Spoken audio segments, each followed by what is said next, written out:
Welcome back to the deep dive. We've got the Lennar earnings call materials here, ticker LAR, and we really need to understand what happened.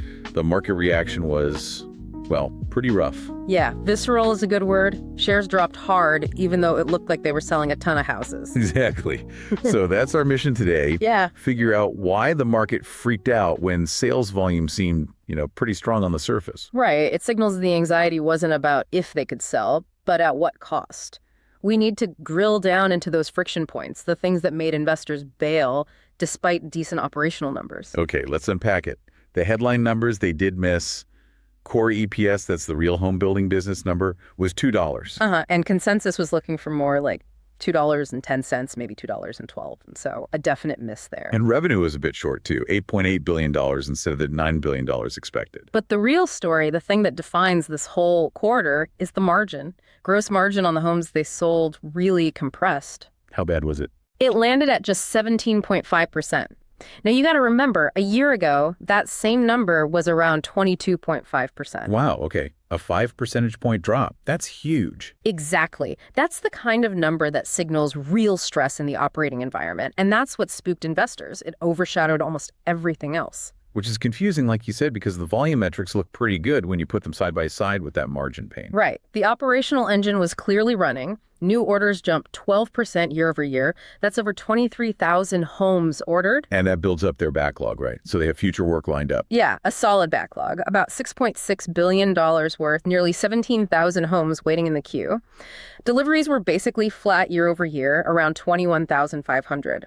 Still strong. So you really hit the nail on the head there. It's this trade-off. Lennar proved they can move houses even with rates being what they are. But they paid a very, very high price for that volume, which takes us right into the affordability issue, the incentives they used, and this idea of a margin floor. Okay, let's get explicit. Why did the margin shrink so much? Management seemed pretty upfront about it. They were. It boils down to affordability pressure, mainly from higher interest rates. To move those 23,000 homes, they had to lean heavily on incentives. What kind of incentives are we talking about? The big one was rate buydowns. For anyone listening who isn't deep in housing finance, this means Lennar is basically paying cash up front. Their own money. Their own money, exactly. To lower the buyer's mortgage interest rate. Sometimes quite dramatically, they're subsidizing the mortgage payment to make it affordable. And I assume that, plus maybe some direct price cuts, hits the price they actually get for the home. Directly. It hammers the average selling price, ASP. With all those incentives, the average price Lennar actually netted per home dropped to $383,000. Okay, so higher costs from the buydowns, lower price realized. That's the 1-2 punch for margins. That's what crushed it down to 17.5%. Now, Stuart Miller, the executive chairman, he talked about this, said they were taking a sort of deliberate step back, letting the market catch up, trying to set a floor on margin. Right. But hang on, if they're such a great operator, why the panic? Is saying you're setting a 17.5% floor just hope? Mm-hmm. Or is it a real line in the sand? Well, that's exactly the skepticism you saw in the market reaction. But their Q4 guidance suggests it's more strategic than just hope. They're actually guiding for slightly fewer new orders in Q4. Okay, dialing it back a bit. Yeah, moderating to maybe 20,000 to 21,000 homes. And crucially, they explicitly guided that the Q4 gross margin will stabilize right there at 17.5%. So they're saying, okay, we pushed hard, found the pain point.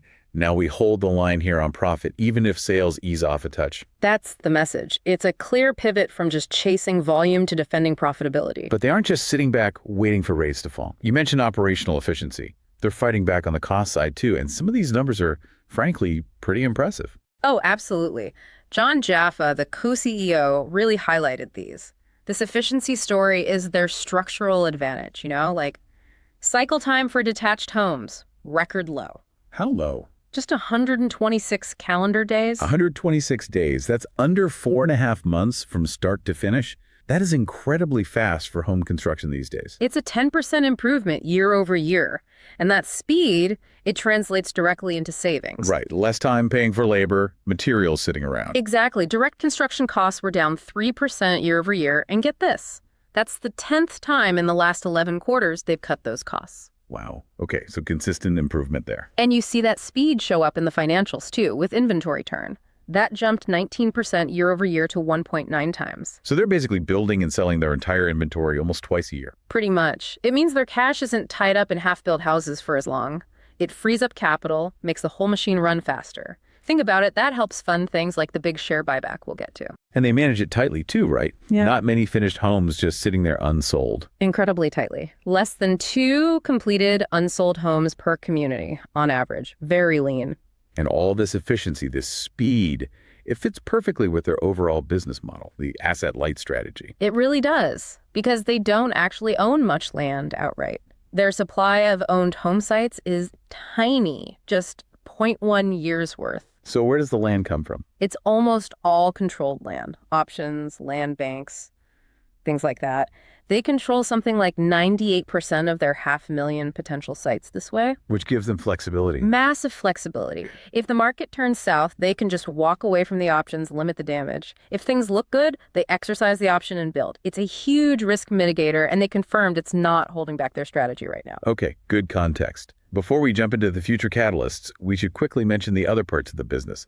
Financial services had a good quarter. Yeah, that helped offset some of the home building weakness. About $177 million in operating earnings there.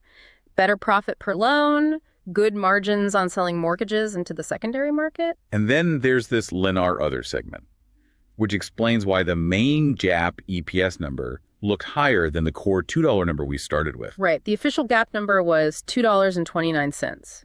The difference, about $62 million, came from mark-to-market MTM gains in that other bucket. MTM finance jargon alert.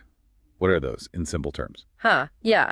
Basically, they're paper profits. Non-cash gains, often from changes in the value of their investments in other companies, maybe some derivatives. It boosts the headline number. But doesn't reflect the actual cash coming in from building and selling homes day to day. Exactly. So for assessing the core health, you really want to focus on that $2 core EPS number we talked about earlier. It's just important, why the GAAP number looks different. Got it. Okay. Moving to the bigger picture, the investor context. Technology is a huge part of their story, what they call the LAR machine, though it does mean their SG&A expenses up a bit. Yeah, selling, general, and administrative costs ran at 8.2% in Q3. But they're very clear, that's not just bloat, it's investment.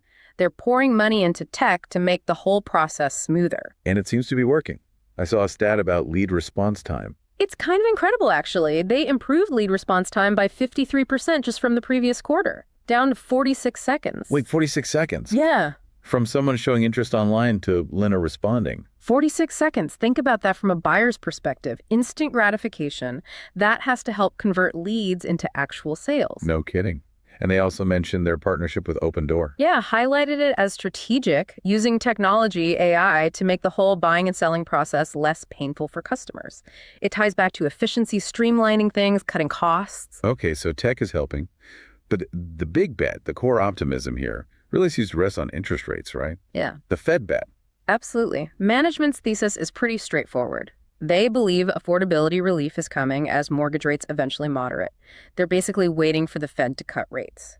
And they have a specific trigger point in mind. They do. They said they expect demand to really firm up and activity to accelerate once mortgage rates get down closer to 6% or maybe even lower. So the current strategy, defending the 17.5% margin, is partly about holding on until that 6% level arrives? That's the idea. Use their operational strength, use their balance sheet, maintain discipline, and wait for that trigger. And speaking of the balance sheet, they certainly seem to have the firepower to wait. Oh, yeah. Ended the quarter with $1.4 billion in cash.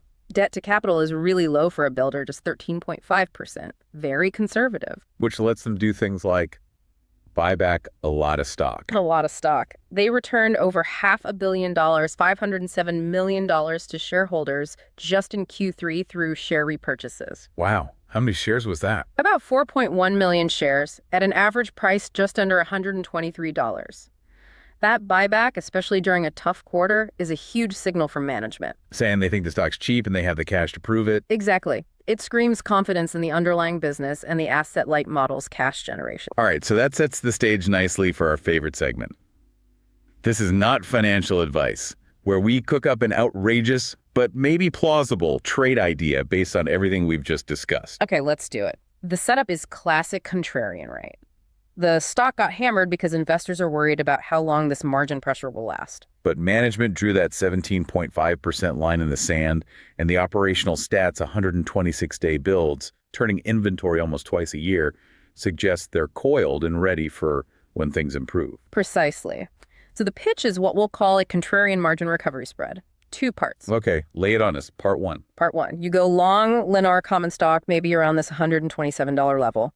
The bet is the 17.5% floor holds. The Q4 pain is already baked into the price, and you're buying the best-in-class operator while everyone else is scared. All right, buying the dip on the quality name. Part 2. Part 2 simultaneously. You sell deep out-of-the-money put options on the iShares U.S. Home Construction ETF. That's ticker ITB. Okay, why ITB? That's the whole sector. Exactly. ITB is around 188 right now. You're betting that Lennar's discipline, their efficiency, that strong balance sheet proved by the huge buyback, means they'll massively outperform the rest of the sector if rates stay choppy or fall slowly. So you think weaker builders might see their margins collapse further, making Lennar look even better by comparison? That's the bet. Lennar holds the 17.5% line while others maybe can't.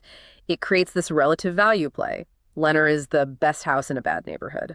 And the core trigger for this whole trade working out is? It all hinges on Lennar re-rating higher the moment that 6% mortgage rate environment looks likely or actually happens.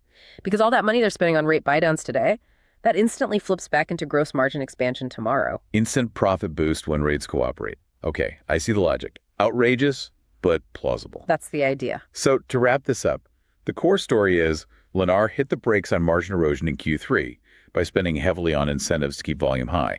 Now, they're signaling a deliberate pause in Q4, less focus on pure volume, more on defending that 17.5% margin floor. Right. They're waiting for the market, specifically mortgage rates, to give them some breathing room.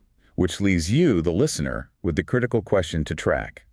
Can all those tech investments, that amazing 46-second response time, the AI partnerships, the record build times, can all that efficiency sustain a 17.5% margin if that drop to 6% mortgage rates takes longer, maybe much longer than management hopes? That timeline risk, that's really what the market is wrestling with right now. How long do they have to hold the line? We've covered a lot. Cycle times, asset-light land strategy, those tricky MTM games. Yeah. We definitely encourage you to look deeper into how that steady financial services income helps cushion the volatility in the core home building business. It's a fascinating dynamic. Definitely worth exploring. Until next time, keep digging into those numbers.